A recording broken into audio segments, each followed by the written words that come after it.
Hello, everyone, and welcome to the As Above, So Below show here on the Beyond Mystic channels.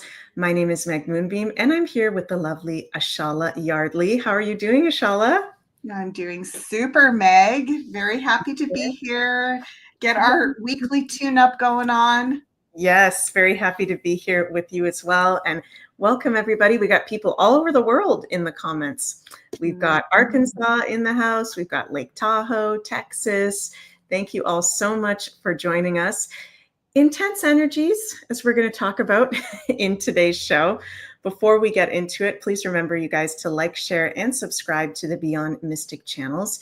And if you'd like to have a personal reading with either Ashala or myself, those are available at consultations.beyondmystic.net. Link is in the description box below. And this weekend on Saturday, is it the 11th? Or I think the 12th, Saturday, June 12th at 1 p.m. Eastern, Jens is going to be doing a DNA cleansing and upgrade meditation. Have you ever tried something like that before, Ashala, or ever facilitated that yourself? No, tell me about it, Meg. Tell me a little bit about it. Yeah, well, won't speak for Jens, but I'm pretty sure he's going to help us with the ascension that we're going through, which part of that is our DNA being upgraded, our full strand DNA being activated. We've been having some dormant DNA during this past age of Pisces that we've been going through. Sorry, there's like light in my face, you guys. I'm going to try to sit where you could see my face. So a cleansing of the DNA and also an upgrade of our energy field and our being. And if you guys have never taken part in one of Jens's meditations, it's very, very relaxing, very nicely guided. So that's going to be available over on the Beyond Mystic Academy. The link is below. And I think it's only $17 at the moment. And you get access to that meditation after it's live at 1 p.m. You get access to that forevermore. And if you can't attend live, you can, of course, also watch the replay as well. You can go check it out. Do you meditate on a regular basis, Ashala, or is that something I have started doing I've gone through different practices. I shouldn't say I haven't done it in a while regularly, but I really love Kundalini yoga. So, and I love Qigong and I love regular yoga. So I kind of rotate those three, but I try to start my day. What I like about Kundalini yoga is it is meditation, breath work, and movement. Yeah. So it sort of gets everything working together. And I do that every day. Amazing. So, yeah. Do you do it like at the same time every day, or you just make sure? I try to do it in the morning every day. Yeah. If I don't manage to do that, I will do it in the evening. Yeah. And then just again the next morning. If I miss the morning for some reason, I try to at least get it done by the end of the day. Yeah.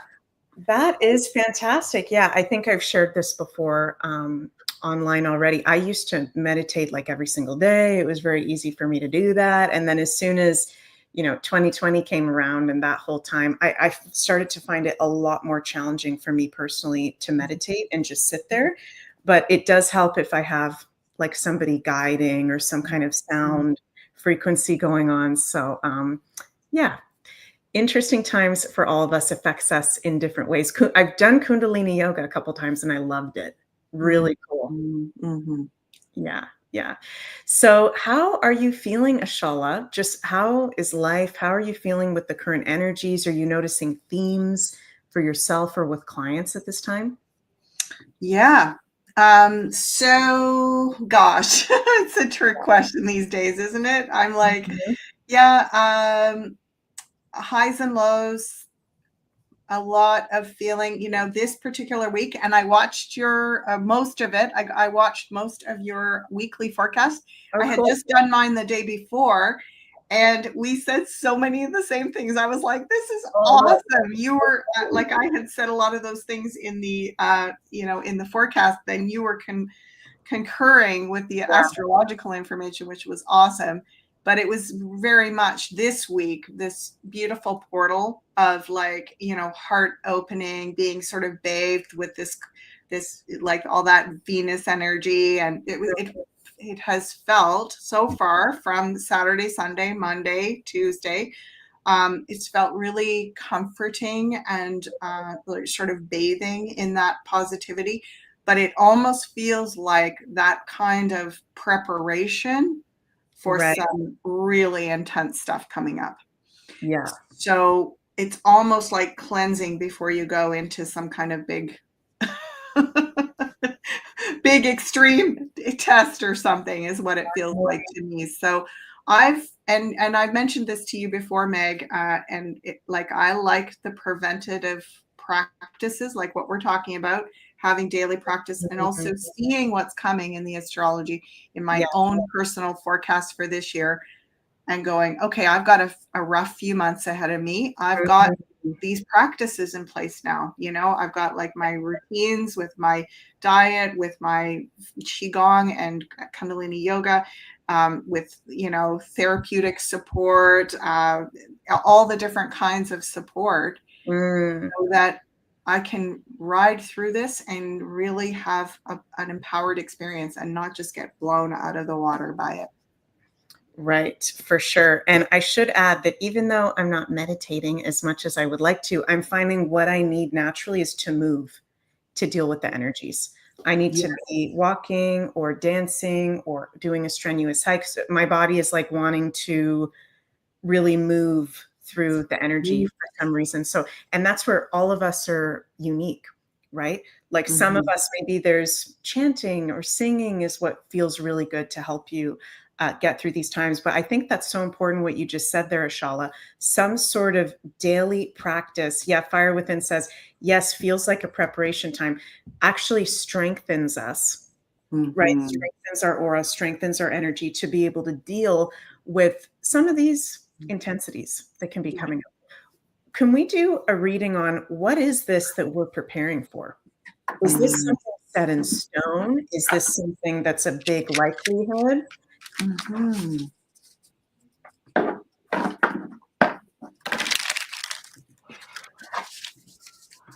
What is it that we are all preparing for? Right.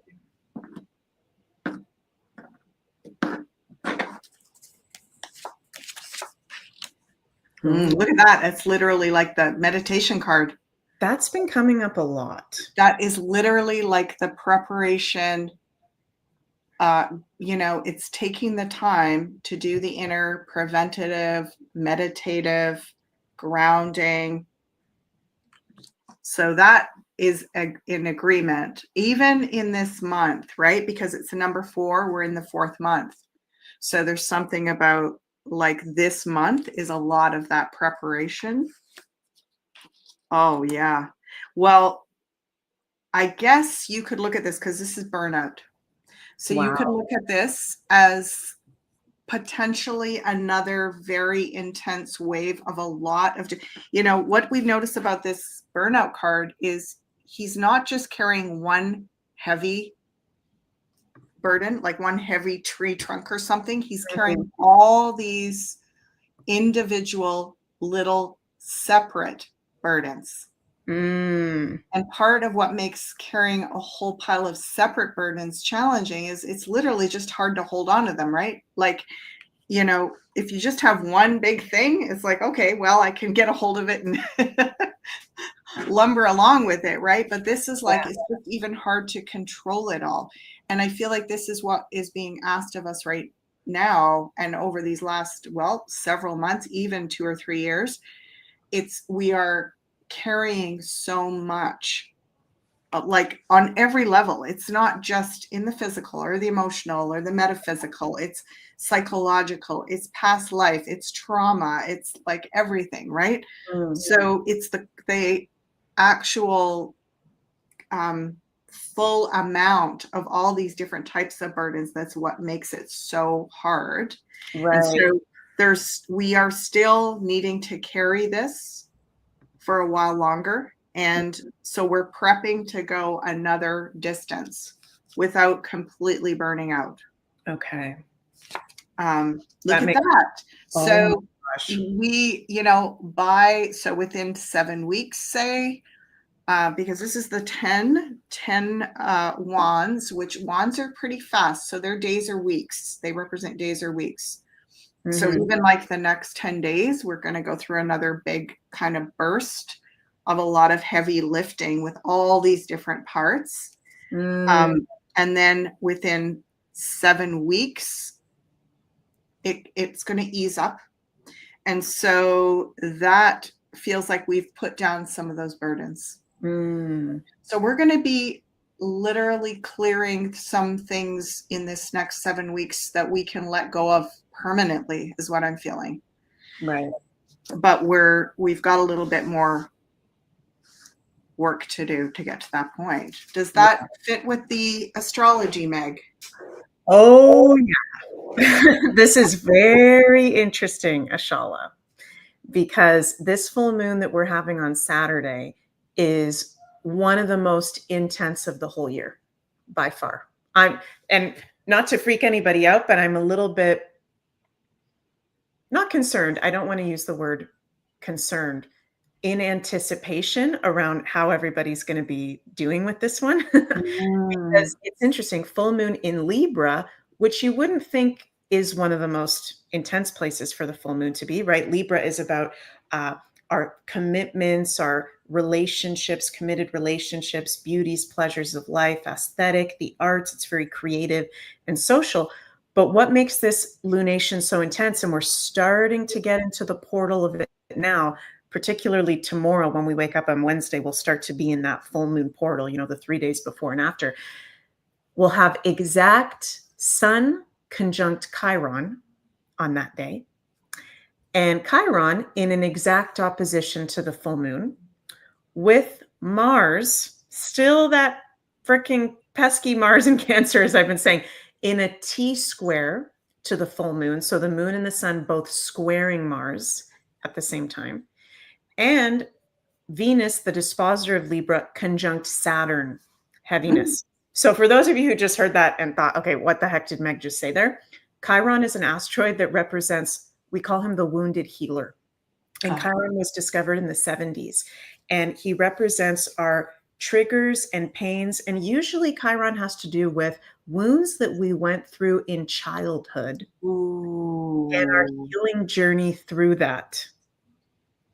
And our wounds can actually become some of our greatest gifts. Yes.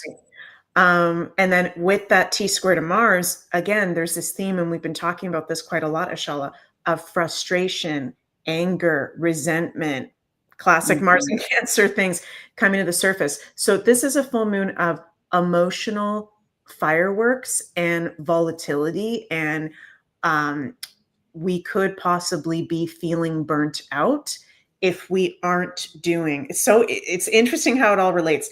If we aren't doing some kind of literally everyday self-care. Yeah.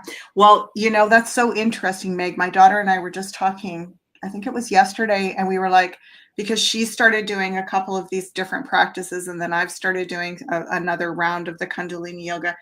And then she was like, well, we should maybe do all of them. And then I said, well, how long would that take if we add it all up? It's like, okay, that's half an hour, and that's half an hour, and then that's about 45 minutes, and that's about, we're like, okay, that's about 2 hours of daily commitment. But then, so yeah, okay, we're going to make sure we get up early enough to get that started. And it seems like, oh, come on, really? Like you're going to do 2 hours of self practices every day, but just over these really rough patches, right? Yes.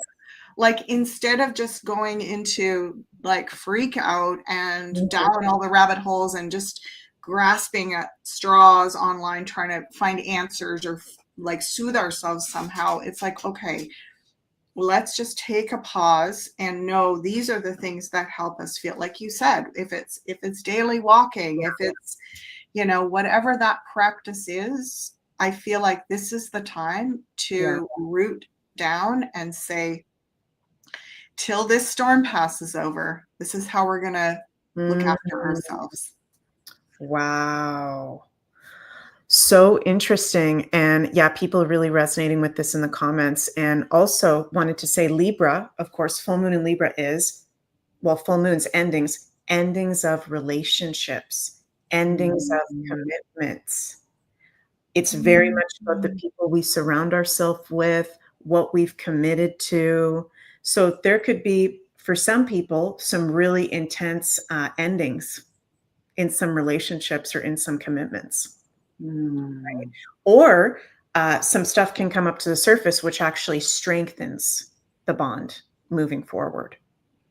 Interesting. Now, according to that forecast that I did on the weekend, it looked a little bit more like that if we could ride through it, we could actually strengthen bonds. Because this is, I like to call it the weaver. You notice he's straddling the river below there, and he's holding all these wands. We also call it, hold the line, or like you're taking the high ground, holding the hill kind of thing. But I also refer to this as the weaver. It's like I sometimes think it's like a needle and thread. He's got this big needle in his hand. He's going to sew this gap. It's like he's literally like holding or weaving things together, because the sevens are it's a spiritual number. It's like personal self-care, personal work, inner work, and the wands are our spirit energy. So it's kind of like personal care with our own spirit energy to hold the line, to balance and pull things back together. That's how you could look at that. I love that. That's beautiful. Digibean, a woo weaver. Yeah, that's an amazing term. Yeah. And I just realized, Ashala, so crazy that you said, if I heard you correctly, could be up to, you said something about 7 weeks. What was that 7 weeks? I'm trying to remember. I was kind of in channel mode. So I was getting that that 7 weeks was like the completion of this, if I remember right. I'm trying to remember. So it was like 7 days of going through this intensity, and then the 7 weeks of where we were going to be in a new cycle. So in about 7 weeks, we were going to be in a new cycle. That is so interesting, because I just calculated 7 weeks. Is that Gemini season? It is. In 7 weeks, that's the start of Gemini season. And I think we might have talked about last show or the show before that we are in very intense transits, literally just one after another, until Gemini season. So all of Aries season, fire within 7 weeks till things can calm down. All of Taurus season is absolutely wild, because we're going to have Mars in opposition to Pluto, Sun square Mars, which these transits, when we have these challenging transits, they're not punishing us. I like to think it like they're bringing things to the surface. They're bringing challenges so that we can, like you said, Ashal, move forward even stronger from it. But it is intense to go through that process. And that kind of lightness, things getting a bit, easier to deal with, won't be until actually literally 7 weeks when the sun enters Gemini. Oh, for heaven's sakes. That's so cool. That is so wild. Yeah. Could we do a poll, Ashala, just kind of on the collective in general, maybe for the week ahead? Okay. Yeah. Full moon. We've just had Mercury go direct. Yay. We're going to have Venus go direct on Friday evening Eastern time. So we have, I like what I'm hearing and what I'm seeing in the cards as well, is that we have some positive supports as we're going through all of this too, right? Even with that full moon, is there some positive stuff going on there, Meg? Yeah, the positive is, Venus conjunct Saturn, and Venus is the ruler of Libra. So it's very important to pay attention to whatever's going on to the ruler, the dispositor of the moon. This is the positive of this is things are going to be very in our face. So even if there's something that may be challenging to deal with, the things that don't serve are going to be so in your face that the positive is maybe that'll make it even easier to let go of or release. The confusion is starting to dissipate now, also with Neptune out of Aries. Yeah. Wow. Interesting.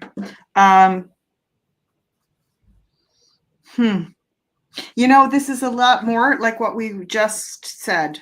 So it feels, it feels like it's a little bit like going through a storm, right? And if you go in unprepared, it's gonna be more of a struggle, right? It's sort of like these people maybe are, well, they've been struggling. It's storming, it's Yeah. snowing out, and they're walking by. It's almost like they missed their opportunity. Yeah. There's the gift, the possibility, but they're below that now. Mhm. So it feels like, what you just said about everything's going to be in your face. You're going to be seeing where you're not leveling up, where you're like below what you're, because these pentacles are right there above their head. It means it's within reach. Yeah. You even say that, like, low hanging fruit. It's there. You could actually reach up and get it, Yeah. but we've been trained to go, like, to think small, to minimize, and stay in our trauma, stay in the lower versions of ourselves. Mhm. This time, when we go through this little cycle for these next few weeks, that's going to feel really uncomfortable. Like you just said, that's going to be really get very, very, very clear and obvious. Wow. But just like any good, I want to say, kind of initiatory or healing process, Right. there's the opportunity for expansion, for accelerated growth, for up leveling is exponentially more when Mm. we're going through these cycles as well. Mhm. You can grow a little bit in a regular cycle. When you go through one of these kind of cycles and you actually hit the mark, you successfully navigate, do the practices, stay grounded, you can expand and up level to such a greater degree. Wow. And we might be actually facing things. I like what you said about childhood as well. We may be facing things that we've been carrying around for a very long time. And it's kind of like the guides are saying this is the best time ever to unpack that and Mhm. just like disperse it, Right. release it. So there is a preparation. And I Mm. get, even over these next few days, because we were just talking about even into the weekend, I think it's Mhm. already going to be landing. By about day 5, I feel like we're really in it. So that takes us to what? We're at the 8th, so 9, 10, yeah, 11, 12, like, yeah, the 13th, the 12th, the 13th, we're really in it. Yeah. Wow. So cool. Fire Within says the moon card is so interesting. That is a really interesting tarot card. Very trippy. It is. I mean, it has so many symbolic meanings to Mhm. it. But generally speaking, what I understand about it is it's our deep subconscious. It's Right. the place where you could sort of equate it in astrology with the House of Pisces, right? It's the place where the greatest hopes and dreams and our greatest imagination lives, our greatest spirituality and intuition lives. Mhm. It's also the place where the things that sabotage us and undo us, our traumas, the things we try to hide from ourselves, are also in that, Mm. related to the moon card. Mhm. And what I love is, it's both sides of our nature, the wild, which is represented by the wolf, and the domestic, represented by the dog. So it's both our wild selves and our domesticated selves that are activated. And Mm. it literally is the full moon energy, which is always every month, where people who are under any sort of distress, they're going to feel it Right. more during the full moon. Just like when you're not feeling well, you feel sicker at night than you do during the day. It's the same thing. When we go into this energy, it brings stuff up That's from the deep subconscious waters, right? wow. So interesting. So we are a bit like, we have to kind of not put on our armor, but prep ourselves in terms of, like, this isn't just your average week or month or moon cycle, but knowing that what we Mhm. can grow through is also not average. Where we can go with it is also beyond. Wow. And Wow, I just had a realization too relating to that moon card. And you said it's kind of like the 12th house of Pisces and Neptune. This is our first lunation with Neptune in Aries since the 1800s. Oh, This is wow. our first full moon with Neptune in Aries. So we've been going through full moons for the past, I don't even know how many years that is, since 2013 with Neptune in Pisces. So that's been like, Piscean influence to the lunations. Oh. And now it's with Aries. Oh, that makes so much sense too, because I was feeling that, well, we were both feeling that very strong. Things easier to deal with, even though it may be abrasive and like really in your face. That's Aries, actually. Dealing with it really in your face, really head on, instead of illusory behind the scene, even though I feel like that. Mm. Am I making sense with how I'm You saying that? totally are. You totally are. So it's basically like it may be more jarring initially, Mm-hmm. but it's Yes. also probably going to be easier to just face it and move through it than Right. Right. We may actually start to feel different things physically from some of these transits now, Oh, because Aries is very much about the physical body. wow. Wow. And you notice, I mean, a lot of this, when I look at that Five of Pentacles, I often see the system, the cabal and the matrix and all of that, like the power dominant control system, where again, all the amazing things are right there within reach, but we don't believe we can have them. We don't believe we deserve them. We don't look up, Right. right? They're literally looking down. They don't look up. Mm, And this is interesting because where are the dogs looking? Up. right. Up. Mm, So I think it's like we're starting to look up and see mm, truth. I mean, we definitely are seeing the truth, but even in a physical way, right? Like you were saying, mm. Meg, the last thing to catch up is going to be our physical reality. The physical I reality. mean, I notice, it's interesting. You talk to people about what happens in their life, even though in your mind, like, oh yeah, I've already worked through that, or I'm not going to let that bother me anymore, or whatever. And then you go through a scenario and like even reading stuff on the news or whatever, and you're Mhm. like, yeah, I already know, this is a white hat op. This is it's like, I already Right. know.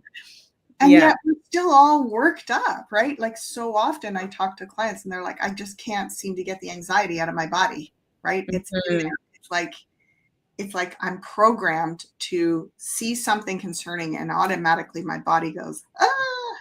And Yeah. so we could really be unraveling some of that conditioning in our bodies Mm. this moon cycle and over the next few months. So, Wow. yeah. Oh my God, this is a big one, you guys. And let us know how you're feeling as of right now in the live chat. This is actually helping me on a really personal level, Shala, because actually all day today I thought I was going crazy because everything just felt so amplified and there's some things really bothering me coming up. And I'm like, why does this all feel so intense and in my face right now? And it's literally what we're talking about right now. So I'm definitely Mhm. feeling this. Let me know, or let us know, you guys in the live chat, if you're feeling it too. For some of us, it may be more emotional or mental or on the physical level. I've been hearing quite a few clients lately saying physically they're so tired that sometimes they can't even get out of bed. Wait. Mhm. Mhm. Rebecca says, tired and physically heavy. Yeah. Yeah. Yeah. Mm-hmm. Yeah. Not average. Yeah, not average. But it's been such and I don't know how to say that name. Her Miller is saying I fare much better with things up front than illusory, right? It's like we're not used to it though. We're Mm, not used to it. And what we are used to is that when things get tough up front, we go into survival mode. We lock down, we look down. right. And what the guides are saying is that this moon is going to make us look up. Mm, The Libra moon, the first one in this new Aries cycle. Like, mm-hmm. yeah. Wow. And kind of going in another direction, if you don't mind, Ashala, I Yeah. wanted to bring up with you. Um, there's been, we talked, I think it was a month or two ago, we brought up RFK Jr. and how he was recommending the MMR shot.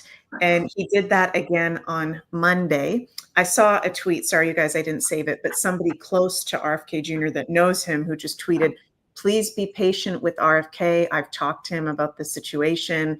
Things are moving towards like positivity.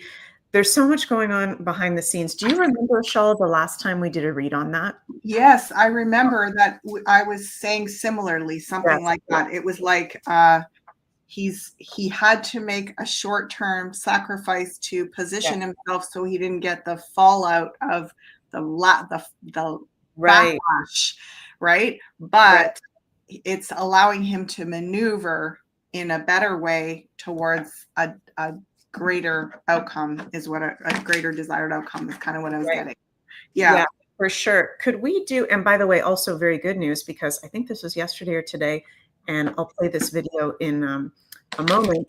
Breaking, RFK Jr. just called to stop adding fluoride to our water. The evidence against fluoride is overwhelming. We know that it causes profound IQ loss and other neurological injuries like ADHD. Fluoride is a neurotoxin. It should be removed from our water immediately. Let's just take a quick listen to this video. Fluoride should not be in our water. Fluoride had a strong justification in the 1940s when it was added, and people didn't understand the science, and they thought its benefit to our teeth was systemic. And by drinking it, it would enter your body and somehow protect your teeth. Now we know that there is no systemic advantage, zero systemic advantage, and that the only advantage comes from topical application. So it's the water that passes through your mouth. You can achieve that benefit from brushing your teeth. And in the era of fluoridated toothpastes and mouthwashes, it makes no sense to have fluoride in our water. The evidence against fluoride is overwhelming. In animals, in animal models, and in human models, we know that it causes IQ loss, profound IQ loss, and it's dose related. So the more fluoride you get, the higher levels in your drinking water, your urine, the more likely it is you lose IQ and also other neurological injuries like ADHD. It affects, there's science indicates that it affects kidney health, it affects liver health, that it causes hypothyroidism, that it causes osteoarthritis. Women who are more exposed have up to 50% more hip fractures than women who are unexposed. It causes fluoridasis in between 40 and 80% of our kids. It makes no sense to have in our water supply. And I'm very, very proud of this state for being the first state to ban it, and I hope many more will come. So Utah has been the first state to ban fluoride in the water. I don't understand the whole system. You guys, please forgive me. I thought that RFK in his position would be able to outright like ban it in all states, but I guess, let me know, our American friends, if you know better than us. I guess that's a process that the states themselves actually have to decide or something like that. Mm-hmm. So he's recommending that fluoride stops getting put in the water, which is really good. And there's been some other things going on. We know, though, Ashala, there's some of us out there that we see especially the vax issue, and that's very triggering for many of us who have injuries ourselves, family members that have injuries. Mm-hmm. Could we do a follow-up reading, if you don't mind, on RFK? Is it still the same situation as I think that was a couple months ago when we looked at that? Have things shifted at all? Yeah, I'm actually gonna do a different spread. Okay. I want to see where he's at, like how is he managing? Oh, interesting. Okay, so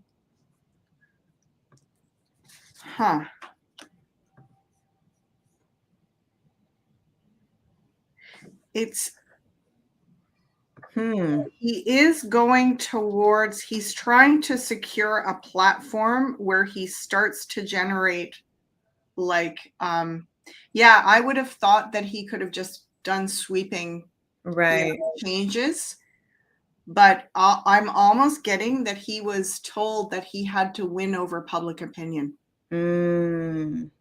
So I don't know what that means. It's like he wasn't allowed to just, it's almost like if you take an archetype like Trump and then, you know, in comparison, it's like, you know, Trump is all about you just go and you do the thing. You just change stuff, act stuff, which is kind of, it's a personality archetype where if his whole arsenal of people were all doing that, then we would have so much pushback, right? So it feels like RFK Jr. is another archetypal energy that is a lot more about appealing to the people, in, you know, winning their hearts. He's very heart-centered, and it feels like, look at this, the King of Cups, you know, his goal is to actually win the long war, which is about swaying public opinion. And you know, if he can start by gaining ground and gaining, like, winning the hearts of people where they're like, yeah, you know, that we've heard this, and now it's being said at this level, we have to go further, we have to investigate it more. Like, you know, even if just 40% of the population goes and does a bit of research on this, and then if they say, okay, why has this been going on when they've known all this time that it wasn't good for us? You know what I mean? Like, it's another way of opening the blinds for people that have been blinded, and show, you know, he's creating another platform to appeal, is what I'm getting. Yeah, look at this. And slowly he will build to his greater agenda, which is all of it. Like, I feel like he's not stopping, but he's got like a longer range plan. You know, it's interesting, Meg, I'm actually seeing he has like a 6 or 7 year plan. Yeah. Is you talking about this in the star card? I have like chills all over my whole body right now. Yeah, me too. Yeah. Like, it feels like he's been given he's been given the task to win over public opinion, people's hearts. And that he's giving himself 7 years to complete the whole thing. But it will be, because, you know, it is a domino effect, and we know this because so many of you have been those people, right? We've all been asleep at some point. And when you start waking up, it's like all it would take is one thing, like fluoride for somebody, where they go, you know, really? It can't be right. But then they're like, well, you know, it is. He's up there saying this, and he is like this government official. I mean, when's the last time that something like that was talked about in politics? Right? Wow. Yeah. Oh, yeah. This is so, again, you know, it's interesting. It's sort of like, it's, you know, it's almost like he's going the you know, the whole vax narrative is so controversial. For one, it's such a hot spot trigger point that it's like he has to work his way up to that one. The other thing is that there is still choice to some extent. People still have choices around it, but the fluoridated water, it's like, it's, you know, fluoridated water and chemtrails, there's no consent. We are like, it's in our water, it's in our air. So I think he's trying to go to the things where there's no, like, we have very little consent around it. Interesting. And it's so funny because at face value, you know, we can look at RFK and kind of go, okay, screw that. You said you were going to do that. But then there's so much going on behind the scenes, and not to, you know, obviously we need to call this stuff out. I'm not saying we can't call this stuff out, but it just, for me, it's feeling like there's so much more going on behind the scenes, and we are in this war. We are in a spiritual war. And Yeah. like you're saying, some things take time. And we've also got a lot of the population still completely under very heavy mind control. Totally. Very Like, heavy. and you know what? It's sort of like the mind control that even once they're out of the handler's care, they're Right. still doing it. They're still doing it to themselves and to the rest of us. So these things, like, even if all the high-level government people have been taken out and it's all, you know, there's a massive population of people that could act out really, really dangerously. Oh, yeah. So it's like, you know, winning their hearts, like, you know, he's a different personality type, but he's still getting the job done. Like he's solid is what I feel. The emperor there, right? That's good to see. And if you don't mind, Ashala, there's a video that's a little bit longer that I'd love to share with you guys that I saw today. And I literally watched this like 5 times over. And it's, I think this is a country singer, if I'm not mistaken, called John Rich, shares the conversation that got Trump to stop talking about the COVID vaccine. Have you seen this yet? Okay. No. You guys, this is fascinating. I'm going to put this on a faster speed. Just goes a little bit faster. It's 6 minutes. It'll go faster than that. Let's take a listen.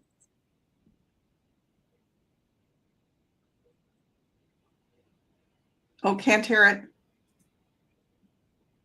Oh, you can't hear Ashala? Oops. No. Okay, sorry, you guys. I had it on the wrong screen. Just 1 second here. Oh, let me put it there.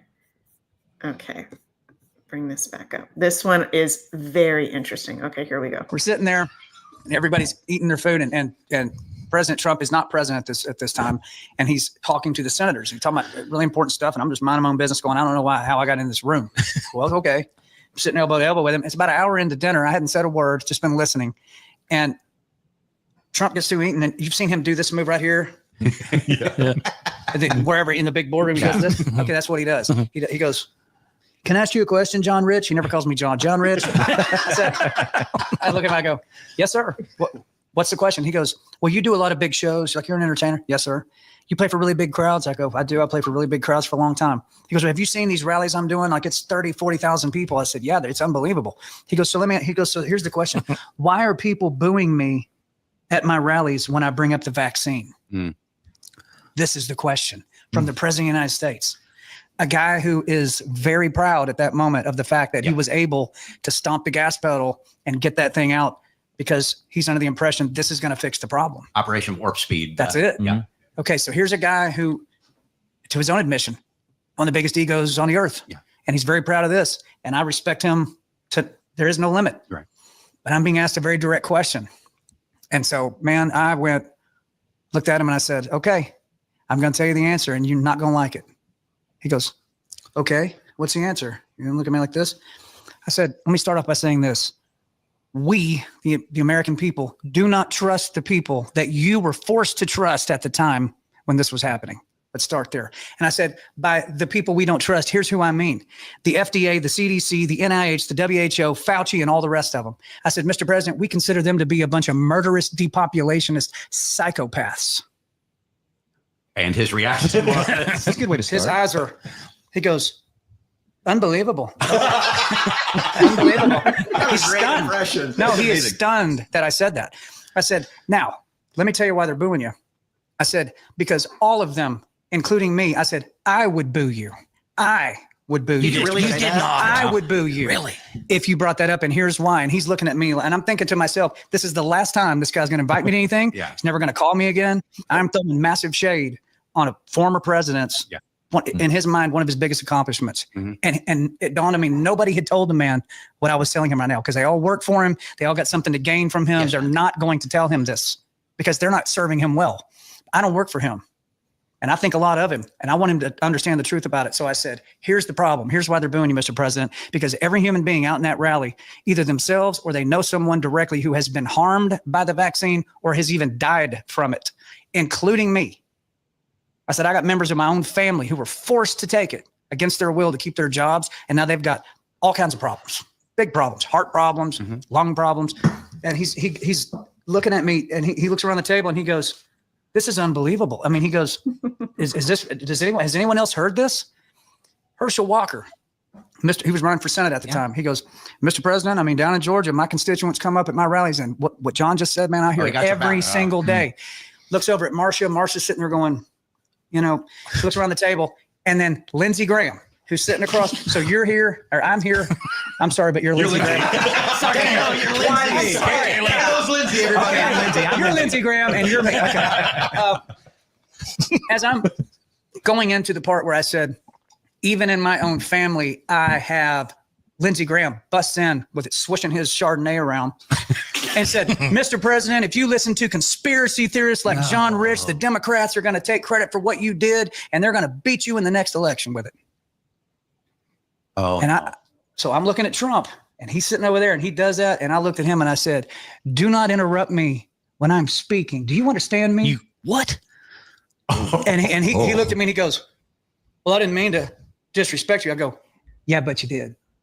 So right now you look like Wyatt Earp. Very intimidating. Trump is right here. You're Lindsey Graham, okay? I go, I'm holding him. Oh, good. Yeah. You're Lindsey Graham. I look back up as the president. I look at him one more time. I go, "Now let me finish what I was saying." Oh, man. And then I finished it. Okay. Trump ended that by saying, "So I guess no more vaccine talk." I said, "I think that's a good idea." I said, "I think you're going to learn a lot about it. But yes, I think that's a good idea because that's the only thing that would make us ever boo you, Mr. Yeah, because President." you're right. I mean, that's one of the things that I think a lot of people didn't agree with him on. Isn't that very interesting, Ashala? It very much is. And, oh, sorry. I mean, what this gets me to is like, where Janine's been going with all this, like, the Trump brand. And like, we all know that he's doing an amazing job of doing the front man job that he is there to do. Yeah. And yet he can't know, like, we think he knows all of our stances. Right. But yeah, it's just interesting. Like, is it possible that he just is not aware of certain parts of the whole storyline, and that it's just because there's not as much transparency. He has a role to play. He has a job to do, but he's not, he's part of a larger team. Mm-hmm. Right. So what do you think, Meg? I think it's really interesting. I'm thinking the same as you. Okay. Is it possible he doesn't know that at all? Or is it possible he does, but he's like playing the role with the people he's working with in the public, but he's been told by people, if there is an operation going on, they must have informed him about that. Mm-hmm. So very interesting. And then interesting to hear that Lindsey Graham said, "Mr. President, you can't, don't take that in because you'll be a conspiracy theorist and you'll lose the next election." It's I thought that was very interesting that guy, and he seems to be telling the truth. That country singer had that experience. Mm-hmm. Mm-hmm. That's interesting. Susie is saying he's waiting for people to tell the truth. He's waiting to see this is possibly a way for him to see who's going to actually speak. Wow. I didn't even think about that. I have chills again. Wow. Mm-hmm. So he may know, but he's playing the game to see, because someone who's really on your team will give you positive feedback. And no, Mr. Trump. Wow. This is absolutely wild, you guys. Interesting. Should we pull some cards on that before we finish up? We're getting close to that. Yeah, let's do that. How would you want to frame that? Just ask, did he know? Right. Does he know? I mean, to me, it's just like, are you kidding? How could you not know? Right. But let's do a couple of cards on this side. He doesn't know. Right. Or on this side, he knows. And he's just playing with them to see who's going to actually be honest. Right. Hmm. He's playing with them. Wow. Yeah. This is like,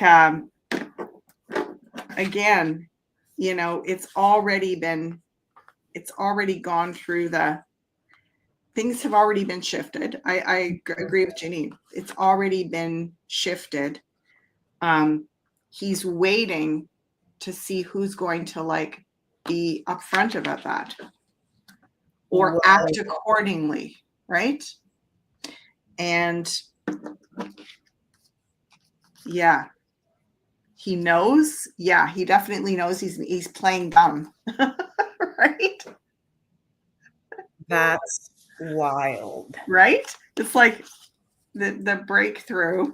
Yeah. And him being like, oh, I don't know what you're talking about. Oh my God, that's so interesting. Mm-hmm. Thank you so much for that. And 3 major arcanas there. Mm-hmm. Woo! Yep. So biding the time, like it just feels, yeah, there's, you know, I think we don't quite understand mass psychology. Yeah. And you have to really, you have to understand not individual human psychology, but mass consciousness psychology to be able to work with leadership and creating change in our world at this time. Because there's so much group consciousness and hive mind, and you know, there's just so much mass formation, right? Yeah. So you have to know how to work with that. Exactly. And there are different strategies. And this is what we were saying earlier. Like, you know, Trump has a definite brand strategy, and so does RFK Jr. So it's like you need different versions of a strategy to kind of work the larger crowd mentality, which is also like a crowd psychosis. Yeah. Definitely. Oh my gosh. Thank you so much for that. Fascinating, really interesting show we have tonight, you guys. And thank you all so much for joining us. Before we finish up, we want to mention we've got our new coffee and chats offering here on the Beyond Mystic Academy. This is a new monthly membership where once a week you'll have access to one of the team members just doing a general Q&A. You can ask us any questions about anything, some fun, chill time, and you'll also have access to, I believe, a group community chat as well. So really nice to get connected with like-minded community over at the Beyond Mystic Coffee and Chats. You guys can go check that out. And you know as well that if you'd like a reading with Ashala or I, an amazing psychic tarot card reading with Ashala, you can go over to consultations.beyondmystic.net and book in. And please remember to like, share, and subscribe to the Beyond Mystic YouTube, Rumble, and X channels. Ashala, thank you so much for another very cool show. Looking Likewise, Meg. Likewise. And you guys, very intense full moon in Libra, as we talked about. Remember, I love the advice, Ashala, that you gave us. Prepare by having some sort of daily practice to root us. So remember that, you guys. You might want to rewind, listen to that beginning part of the show again. Thank you all so much for joining us. Sending lots of love your way, and we'll see you next week. Au revoir.